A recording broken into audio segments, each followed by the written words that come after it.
We don't have enough capacity to treat this amount of patients. And this is going to be very, very hard to solve. I never imagined one day I'm going to start a business. I was a researcher, I was a physicist. But this is too important.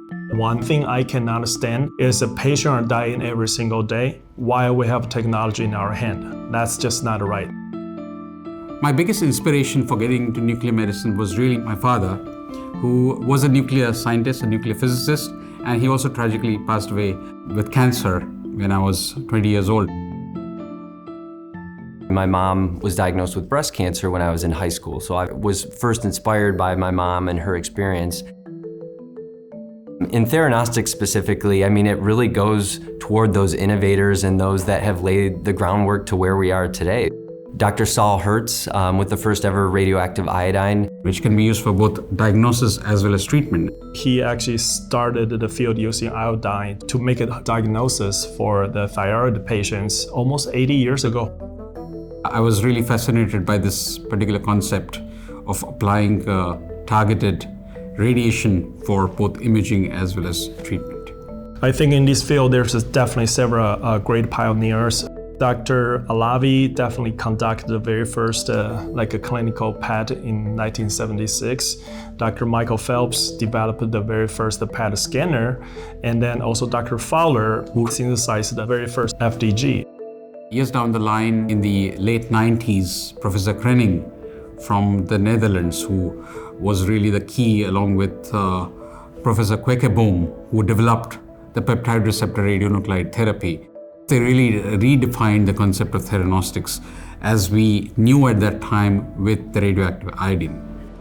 And then with this kind of technology, we can start to put different kind of therapeutic tracer together. And Dr. Richard Bond, definitely a person as a pioneer to start pushing this field forward. And also Dr. Kukani, it's a privilege to have him as a colleague. It's been an incredible history because people had to take lots of chances and lots of unknown, obviously dealing with radioactive substances and the theory that it should go where it's supposed to go and not cause harm to individuals, and to now be all the way into a disease state that impacts hundreds of thousands of new people every single year and truly millions of men walking around the country each and every day. That is why it's the beginning of this new kind of boom. Now the tsunami of theranostics has come. Molecular imaging has a unique property that it allows you to identify the molecular processes at an early stage. PET is really the best.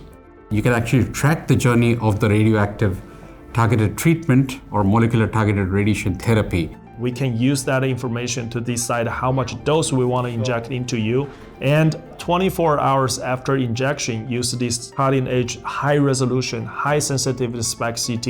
We will know exactly if the drug gets into tumor and how much dose get into each tumor, and we can create a very precise dosimetry map, so we can offer the great, accurate prediction about the prognosis.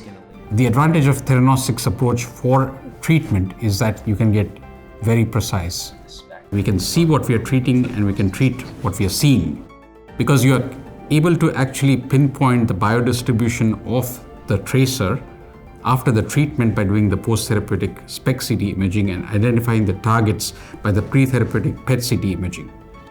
I think Theranostics will continue to evolve, and what really leads to it is the identification of specific targets on either prostate cancer cells or hopefully additional other targets for cancers beyond that.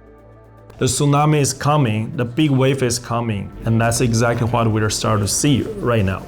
This is not just for prostate cancer.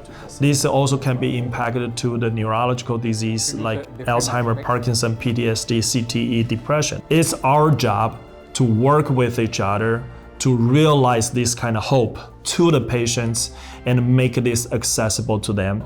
People in the nuclear medicine field, people in the molecular imaging field, people in the theranostic field, it's not we believe, we know it's going to have a huge impact to the future medicine.